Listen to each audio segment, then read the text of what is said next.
ఎప్పుడు నవ్వుతూనే కనిపిస్తదనమాట మన ఫేసు. ఎందుకంటే, ఆ ఫేస్ వాల్యూ అలాంటిది. ఏడుపు మొఖం బెట్టినా గూడా ఎవ్వడు మనల్ని పట్టించుకొని గూడా పట్టించుకోడు. అంటే, ఈ జనాభా లెక్కలో మనం లేనట్టే అనమాట.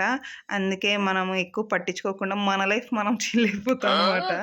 ఇంకా విషయానికొస్తే, ఎప్పుడు నేను ఒక్కదానిగా ఉండడానికి ఎందుకో ఇష్టపడుతూ ఉంటాను. అంటే, ఇంట్లో నుంచి బయటికి, బయట నుంచి ఇంట్లోకి. అంటే, బయటకంటే ఇంటి బయటకనమాట. ఇగో ఇలా కనిపిస్తుంది గదా!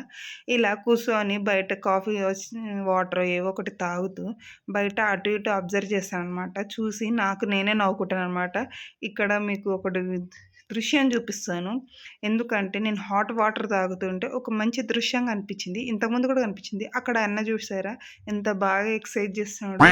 ఆయనకి ఆయన మీద ఎంత కేరో. నాలాగా బద్ధకంగా కూసోకుండా మంచిగా ఎక్సర్సైజ్ చేస్తాడు. నేను చేద్దాం అనుకుంటా గానీ మనకు అలాంటివి సెట్ అవ్వనమాట. ఎందుకంటే సన్నగున్నాను గదా! Okay friends bye. లైక్